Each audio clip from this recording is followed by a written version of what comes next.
Assalamualaikum warahmatullahi wabarakatuh. Halo, saya Yorafika Dwi Wibangga dari Prodi S1 Kimia Universitas Bengkulu. Hari ini di video ini saya akan menjelaskan bagaimana metode penggunaan dari instrumen Particle Size Analyzer atau PSA.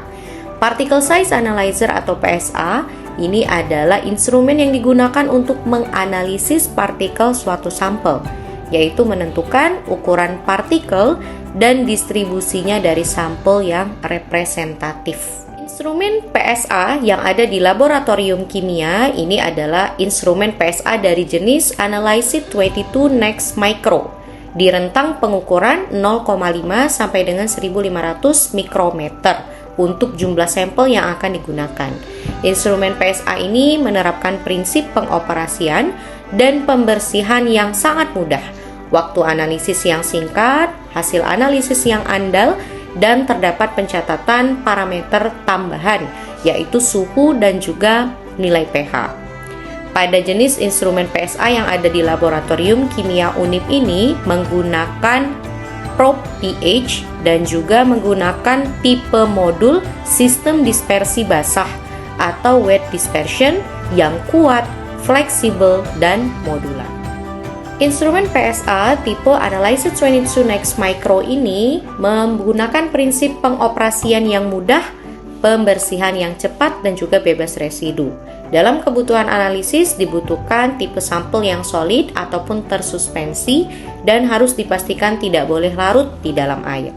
Baik, kita langsung saja ke demonstrasi bagaimana cara menggunakan instrumen PSA. Yang pertama, tentunya kita harus menyambungkan kabel daya ke sumber listrik. Kemudian kita harus pastikan bahwa kabel pompa juga sudah terhubung. Setelah itu, kita bisa nyalakan power dari CPU, kita tekan dari tombol power, kemudian kita tunggu sampai dengan indikator berwarna putih yang mengindikasikan bahwa CPU-nya sudah menyala.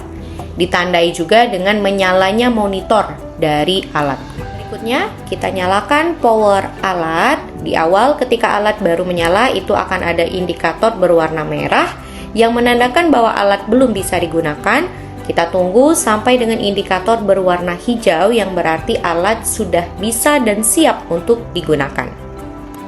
Selanjutnya, kita langsung bisa buka software dari Mesh Control. Kita bisa klik 2 kali, akan muncul nanti tampilan dashboard. Ada Add Road, kemudian di workspace-nya akan muncul tampilan dari main data, basic data, dan lainnya. Kita langsung klik ke main data, kemudian sebelum kita melakukan running analisis, kita harus buat folder terlebih dahulu. Dalam membuat folder, kita klik main data, kemudian kita letakkan kursor dan klik ke data. Setelah itu kita bisa klik add atau tambahkan. Berikutnya kita langsung enter the name. Jadi bisa masukkan nama folder sesuai dengan yang kita mau dan klik OK. Setelah itu akan ada folder tersimpan. Nah, dari folder yang sudah ada, kita bisa buat subfolder sesuai dengan data-data atau sampel-sampel yang nantinya akan kita input. Jadi dari semua misalnya akan ada 3 sampel dan seterusnya, itu akan tersimpan dalam folder yang sama. Caranya, kita bisa klik add empty folder, kemudian kita masukkan enter the name, masukkan dari nama subfolder yang kita mau, dan kita klik OK. Nah, dari semua subfolder yang sudah kita susun tadi, kita misalnya mau melakukan analisis sampel yang pertama. Kita double klik untuk namanya, misalnya sampel magnetit.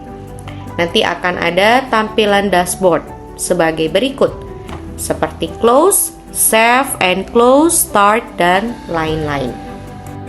Kemudian, pertama kali sebelum melakukan running analysis untuk sampelnya, kita harus melakukan proses yang namanya alignment dan juga clean and fill with degas. Jadi kita harus bersihkan dulu instrumennya, kemudian kita isi dari wadah wet dispersionnya dan melakukan alignment di pertama kali ketika alat menyala.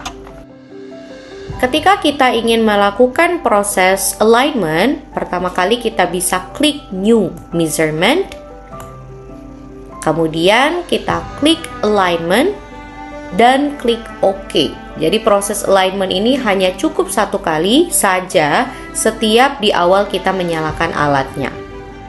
Kita klik Start Measurement dan tampilan alignment yang muncul adalah sebagai berikut. Ketika sudah selesai, dia akan kembali ke dashboard seperti di awal. Setelah itu kita bersihkan dan isi dari wadah weight dispersionnya dengan pelarut. Kita klik kembali New Measurement, kemudian kita klik proses Clean and Fill Multi-Weight Degas dan klik OK. Di tahap ini pastikan ya pompa sudah menyala dan wadah sudah terisi dengan pelarut, misalnya terisi Aquades. Kemudian kita klik Start Measurement dan klik OK. Maka proses cleaning akan berlangsung, wadah weight dispersionnya akan terisi dengan pelarutnya. Setelah proses alignment dan juga clean and fill-nya sudah selesai, kita langsung bisa running analisisnya. Kita klik kembali New Measurement. Di sini saya sudah membuat rancangan dari draft file SOP. Kita langsung klik draft Kimia Universitas Bengkulu dan kita klik OK. Nanti di sini akan muncul setting yang bisa diubah sesuai dengan kebutuhan ya. Silakan diamati. Jadi di sini saya ingin mengingatkan bahwa bisa dimatikan setting clean yang di awal dan di akhir. Karena kan di awal tadi kita sudah melakukan proses clean and fill. Jadi tidak perlu lagi cleaning. Kemudian yang pasti harus diperhatikan adalah pump dan juga ultrasonic. Jadi disesuaikan nanti kira-kira kecepatannya mau seberapa besar. Jangan terlalu tinggi, karena kalau terlalu tinggi kecepatannya bisa memunculkan buih yang akan menghasilkan error dari analisis. Jadi bisa diperhatikan. Kita juga bisa perhatikan repeatnya mau berapa kali. Misalnya mau pengulangan 1 kali, 2 kali, atau 3 kali. Dalam analisisnya misalnya mau duplo, triplo, dan lain sebagainya. Kalau misalnya semua settingnya sudah sesuai, termasuk dari calculate. Jadi ada teori yang bisa kita sesuaikan berdasarkan jumlah sampelnya. Ada 2 teori, ada teori Fraunhofer dan juga Mee. Silakan nanti bisa dicek juga ya lengkapnya dari buku panduan. Kalau semua settingnya sudah sesuai, maka kita langsung klik Start Measurement. Berikutnya, kita harus menginput measurement name. Jadi tambahkan, nanti hasil dari analisisnya akan tersimpan dalam nama file apa.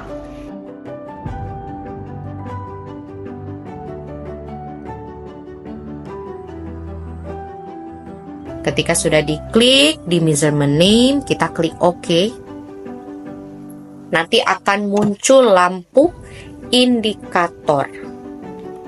Setelah kita melakukan analisis, tadi seperti pengulangannya, kita duplicate untuk repeat analisisnya ada 3 kali. Maka akan ada 3 data yang dihasilkan. Kemudian tampilan value chart-nya yang didapatkan adalah sebagai berikut.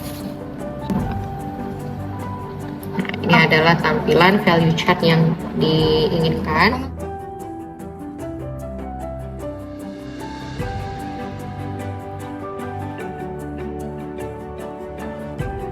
Kita bisa klik user values-nya untuk mendapatkan nilai user values-nya, di mana user values-nya akan ada 2, yaitu user values percentage dan user values size.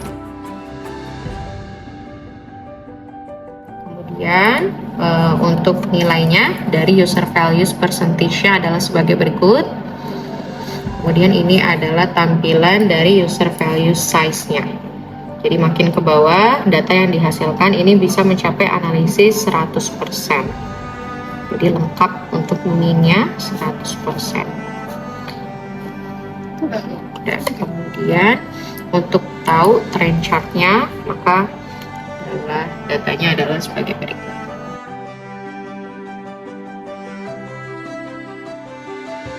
Kita save dalam bentuk bisa PDF, bisa Excel. Caranya adalah dengan export percentage Kemudian kita bisa pilih Excel files, misalnya kita mau simpan dalam ya,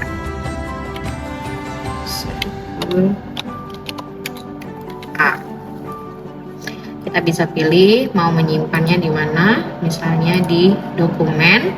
Kemudian kita bisa klik save. Kalau misalnya mau bentuk kayak kita klik save, filenya sudah tersimpan untuk export percentage. Jika ingin menganalisis dan mengekspor dari size-nya juga lakukan hal yang sama. Misalnya kita buat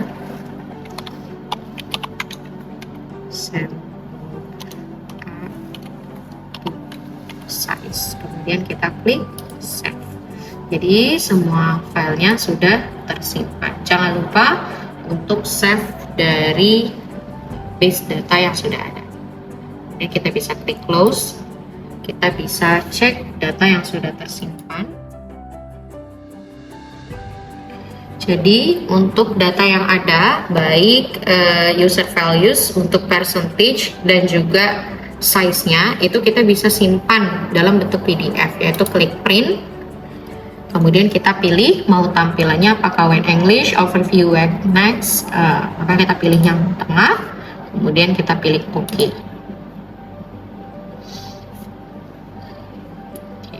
Nanti tampilan yang didapatkan adalah seperti ini. Jadi akan lengkap data yang ditampilkan, baik particle size, distribution-nya, average-nya, semuanya bisa kita. Kemudian kita bisa simpan dengan klik tombol save yang ada di sudut kiri atas. Kemudian kita save namanya.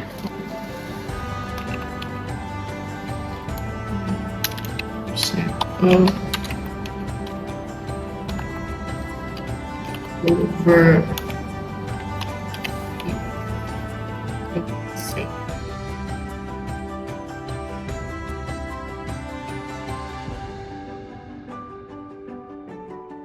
kita bisa klik tombol printnya, kemudian kita bisa save filenya dalam file PDF sampel view.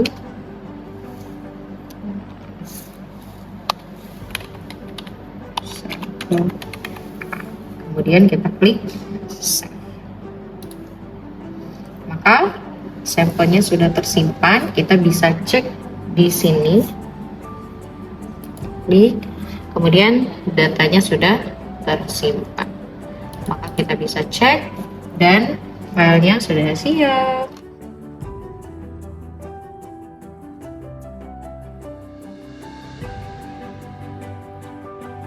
Jadi jika kita ingin membuat tambahan untuk base data user value size, kita bisa klik yang ini. Kemudian kita tambahkan namanya untuk rentang data yang kita inginkan, misalnya 1 sampai dengan 40.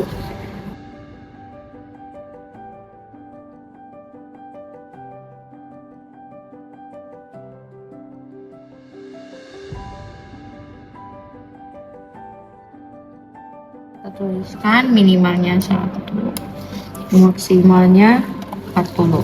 Lalu value count-nya kita buat 5. Kemudian kita create datanya. Oke. Jadi tampilan dari user value size tambahannya adalah sebagai berikut. Ingin misalnya ada satu data yang di highlight, maka kita bisa conteng salah satu datanya.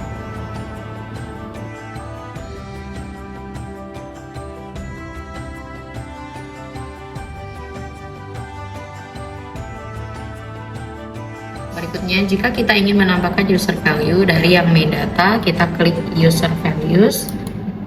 Kemudian ini adalah base data yang sudah tersimpan, baik untuk user value size dan juga user values percentage.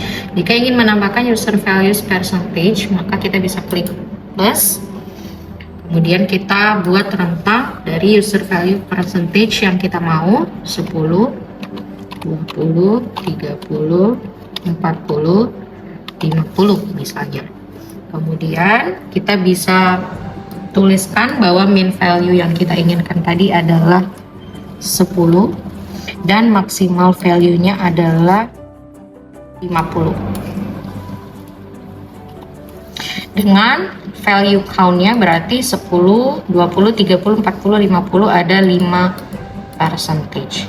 Setelah itu kita klik create. Nah, nanti filenya akan tersimpan di sini. Jika memang ada yang mau di highlight, maka kita bisa klik terus tandain lah ya di sini. Ketika semua proses analisisnya sudah selesai, kita bisa klik new measurement, kita pilih drain, dan kita klik OK untuk mengeluarkan limbah dari analisisnya. Setelah itu kita bisa langsung tutup dari software dan semua tampilan dengan klik close. Kemudian kita klik silang. Setelah itu kita bisa matikan dari monitornya dengan klik Windows, kemudian kita pilih shutdown.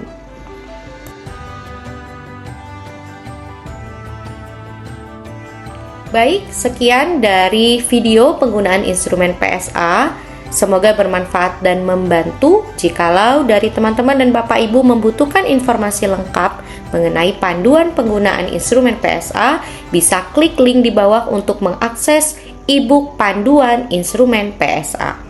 Terima kasih. Wassalamualaikum warahmatullahi wabarakatuh.